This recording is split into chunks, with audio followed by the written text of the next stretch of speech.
काश कोई ये बता दे कि जेई मेंस 2025 का एग्जाम कैसा होने वाला है। जेई मेंस 2025 के जनवरी अटेम्प्ट में सिर्फ 5 महीने रह गए और ऐसे में तुम्हारे लिए ये जानना बहुत इंपॉर्टेंट हो गया है कि तुम जिस एग्जाम के लिए इतना ज्यादा प्रिपरेशन कर रहे हो उसका पैटर्न क्या होने वाला है, तुम्हें किस तरीके से प्रिपरेशन करना चाहिए और क्या बेस्ट वे होगा तुम्हारे लिए ज्यादा से ज्यादा परसेंटाइल लाने का। Before I move on in this video, I want you guys कि नीचे तुम कमेंट सेक्शन में जाओ और ये बताओ कि तुमको क्या लगता है 2025 के जेई मेंस का जो पेपर है वो 2024 से ज्यादा टफ आएगा या फिर ज्यादा ईजी आएगा।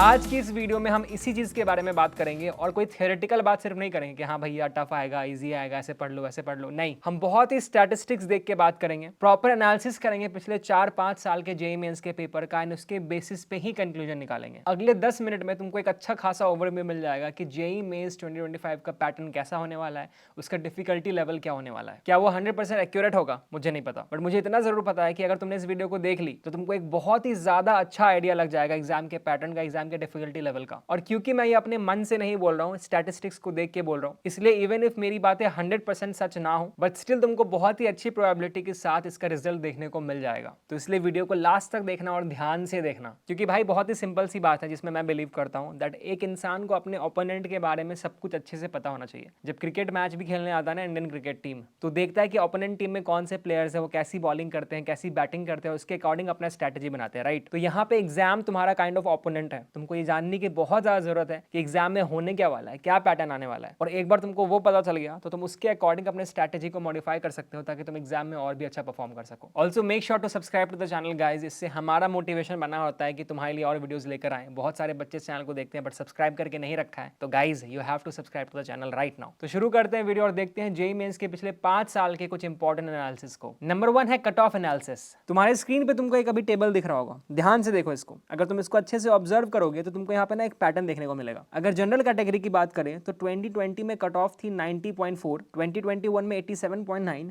2022 में 88.4, 23 में 90.7 और 24 में 93.2। मतलब पिछले 4 सालों में जो कट ऑफ है वो ऊपर जाती ही जा रही है। और ऐसा सिर्फ जनरल कैटेगरी में नहीं हो रहा है, ये बाकी कैटेगरीज में भी हो रहा है। अब कट ऑफ हर साल बढ़ रहा है, इसका मतलब सिर्फ और सिर्फ एक है, वो ये है कि हर साल जो क्वेश्चन का डिफिकल्टी लेवल है वो कम होता जा रहा है। इसलिए ज्यादा से ज्यादा बच्चे ज्यादा स्कोर कर पा रहे हैं और इसीलिए कट ऑफ हर साल बढ़ता जा रहा है। 2024 में एक और इंपॉर्टेंट फैक्टर था कि वहां पे ना ज्यादा बच्चों ने एग्जाम दिया था, और क्योंकि ज्यादा बच्चों ने एग्जाम दिया था इसलिए भी कट ऑफ बढ़ा दिया गया था। क्योंकि बहुत ही सिंपल सी बात है, ये मेरे कोचिंग में एक टीचर कहा करते थे कि जो भी कॉम्पिटेटिव एग्जाम्स होते हैं ना लाइक यूपीएससी जेईई, उनका बस एक ही मोटिव होता है कि बच्चों को कैसे रिजेक्ट करें, क्योंकि सीट्स बहुत लिमिटेड है और एप्लीकेंट्स बहुत सारे हैं। तो क्योंकि 2024 में ज्यादा बच्चों ने अप्लाई किया और एनटीए को of course limited number of seats ही फिल करनी है, उन्होंने कट ऑफ बढ़ा दिया। तो ये दो बहुत ही प्रोमिनेंट केसेस हैं जिसमें कि कट ऑफ बढ़ जाते हैं। नंबर 1, या तो पेपर बहुत ईजी आ जाए जिससे कि बहुत सारे बच्चों को बहुत अच्छे मार्क्स आ रहे हैं, या नंबर 2, नंबर ऑफ एप्लीकेंट्स ही बहुत ज्यादा बढ़ जाए। तो तुम यहाँ पे ये मान के चल सकते हो कि 2025 का जो कट ऑफ होगा जेईई मेंस का वो या तो 2024 के आसपास ही रहेगा या फिर थोड़ा ज्यादा होगा, कम नहीं होने वाला। इसके बहुत ज्यादा चांसेस हैं। जनरल का 100 सेफ स्कोर होगा कट ऑफ क्लियर करने के लिए, और इसी तरह ईडब्ल्यूएस के लिए 90, ओबीसी के लिए 85, एससी के लिए 65 और एसटी के लिए 50 मार्क्स। ये मैंने अपने साइड से थोड़ा एक्स्ट्रा ही बताया, थोड़ा बढ़ा के बताया ताकि तुम थोड़ा अपने आप को और ज्यादा प्रिपेयर करके चलो, क्योंकि एग्जाम के एनवायरनमेंट में बहुत ज्यादा प्रेशर होता है। तो मैं चाहता हूं कि तुम अपने मन में कट ऑफ हाई लेकर ही चलो एंड उसके अकॉर्डिंग प्रिपरेशन करो। मैं बता दूं कि हाँ यार 90 होने वाला है, तुम पढ़ना भी छोड़ दो, मुझे अच्छे से पता है। तो इसलिए मैं और जानबूझ के बढ़ा के बता रहा हूँ, बट इसका मतलब ये नहीं कि स्टैट्स गलत है, नहीं भैया तो ऐसे ही बोलने के ज्यादा होने वाला नहीं। जो 100 का नंबर मैंने बताया वो रिलेटिवली मैंने ज्यादा बताया, ये ध्यान में रखते हुए ताकि तुम और पढ़ो। इसका मतलब ये नहीं कि कट ऑफ कम होने वाला, वो बढ़ने वाला मेरे भाई, ठीक है। तो पढ़ना अच्छे से, और सच बता रहा हूं तो इसी कट ऑफ को ध्यान में लेके पढ़ना ताकि तुम अपना बेस्ट दे पाओ। नेक्स्ट एनालाइज करते हैं मार्क्स वर्सेस परसेंटाइल के ट्रेंड को। सबसे ज्यादा जो कॉमन परसेंटाइल तुम लोग चेस करते हो वो है 99 परसेंटाइल, राइट। अगर तुम अपनी स्क्रीन पे इस टेबल को देखोगे तो 99 परसेंटाइल लाने के लिए 2021 में चाहिए था 160 मार्क्स, 2022 के अप्रैल अटेम्प्ट में चाहिए था 193 मार्क्स, 2023 के अप्रैल अटेम्प्ट में चाहिए था 182 मार्क्स और 2024 के अप्रैल अटेम्प्ट में चाहिए था 199 मार्क्स। तो बेसिकली 2021 से लेकर 2024 के कंपैरिजन में जो 99 परसेंटाइल के लिए मार्क्स चाहिए थे वो बहुत ज्यादा बढ़े हैं। 2022 और 2023 में ऑलमोस्ट 180 के अराउंड मिली है 99 परसेंटाइल, लेकिन 2024 में जंप बहुत हाई है। तुम स्क्रीन को पॉज करके बाकी परसेंटाइल्स का भी डेटा देख सकते हो, स्पेशली लोअर परसेंटाइल लाइक 98, 97 जहां पे एनआईटी सिक्योर हो जाता है, उनके लिए भी मार्क्स ज्यादा चाहिए। दिस शोज कि अगर तुमको कोई भी एनआईटी सिक्योर करना है तो तुमको 160 से ज्यादा मार्क्स तो लाने ही पड़ेंगे एट एनी कॉस्ट। तो बेसिकली अगर मैं 2025 की बात करूं तो वहां पे ऐसा हो सकता है कि मार्क्स वर्सेस परसेंटाइल का जो ट्रेंड है वो लिटरली 2024 की तरह ही रहे या फिर थोड़ा नीचे भी जा सकता है। द रीजन बीइंग कि बहुत सारे प्रोटेस्ट हुए क्योंकि इस बार का पेपर बहुत ज्यादा ईजी आ गया था एंड दैट इज व्हाई जो ट्रेंड है वो नीचे जा सकता है। नेक्स्ट हम देखते हैं रजिस्ट्रेशन के डेटा को। अब इस टेबल को ध्यान से देखो, हर साल अगर तुम देखोगे तो 2019 के बाद कम लोगों ने एग्जाम में रजिस्टर और अपेयर किया है, लेकिन 2024 में ये नंबर बहुत ज्यादा बढ़ गया था and this is one of the most important reason guys कि इस बार जो कट ऑफ था, मार्क्स वर्सेस परसेंटाइल का जो ट्रेंड था और जो बाकी चीजें थी वो हायर एंड पे थी, क्योंकि जब भी ज्यादा लोग किसी कंपटीशन में पार्टिसिपेट करते हैं तो भाई ऐसा ही होता है, कंपटीशन बहुत हाई हो जाता है। मुझे पर्सनली ऐसा लगता है कि 2025 में भी जो नंबर ऑफ स्टूडेंट्स अपेयर कर रहे होंगे इस एग्जाम के लिए वो इसके आसपास ही रहेंगे, मे बी स्लाइटली लोअर हो सकते हैं बट बहुत ड्रास्टिकली कम नहीं होगा। और मैं इसी बेसिस पे सारी चीजें तुमको बता रहा हूँ जो कि इस वीडियो में बता रहा हूँ। तो भाई कंपटीशन तो हाई होने वाला है, उसके लिए प्रिपेयर हो जाओ। नेक्स्ट हम देखते हैं सब्जेक्ट वाइज डेटा। ये देखते हैं कि कौन सा सब्जेक्ट में क्या चल रहा था एग्जाम में, क्योंकि भाई ये बहुत इंपॉर्टेंट है, क्योंकि मुझे अच्छे से पता है कि तुम में से कुछ बच्चे ऐसे होंगे जिनका फिजिक्स बहुत स्ट्रॉन्ग होगा, कुछ का केमिस्ट्री बहुत स्ट्रॉन्ग होगा, कुछ का मैथ्स बहुत ही वीक होगा। मैं उनमें से एक था, रिलेटिवली मेरा केमिस्ट्री बहुत स्ट्रॉन्ग था एंड दैट्स व्हाई तुमको ये डेटा जानना बहुत ज्यादा इंपॉर्टेंट है, ध्यान से सुनना। इस सेक्शन में मैं तीनों सब्जेक्ट और उनके इंडिविजुअल परसेंटाइल का एनालिसिस करूंगा ताकि तुमको ये अंदाजा लग जाए कि कौन सा सब्जेक्ट ज्यादा डिफिकल्ट आ रहा है और कौन सा ज्यादा इजी। स्क्रीन पे देखो ये 2024 का डेटा है। अगर मैं सब्जेक्ट वाइज 99 परसेंटाइल की बात करूं तो मैथ्स के 51.8 मार्क्स, केमिस्ट्री के लिए 74.8 मार्क्स और फिजिक्स के लिए 80.7 मार्क्स लाने पड़े थे। इवन फॉर ऑल परसेंटेजेस तुम्हें ये दिखेगा कि तुमको फिजिक्स में सबसे ज्यादा मार्क्स लाने पड़े थे, followed by chemistry and then maths. और ये पैटर्न ना पिछले 3-4 साल से फॉलो हो रहा है। फिजिक्स सबसे इजी आ रहा है, followed by chemistry and lastly maths सबसे ज्यादा टफ आ रहा है। बेसिकली मैथ्स कंपैरेटिवली ज्यादा डिफिकल्ट होता है और ज्यादा लेंथी होता है as compare to physics and chemistry. अब हमने कुछ मेजर चीजों का पिछले 4-5 साल का एनालिसिस तो कर लिया, लेकिन इससे हम कंक्लूजन क्या ड्रॉ करें, क्या मतलब कि रजिस्ट्रेशन ज्यादा हो रहा है तो इससे तुमको क्या करना है, how can you be better. ध्यान से सुनना, कुछ इंपॉर्टेंट पॉइंटर्स बता रहा हूं, तुमको उन्हीं को फॉलो करना है, अदरवाइज ये सब कुछ जो मैंने बताया उसका कोई फायदा नहीं है जानने का। वंस अगेन जो भी मैं बता रहा हूं वो मैं अपनी और अपनी टीम के अंडरस्टैंडिंग से बता रहा हूं।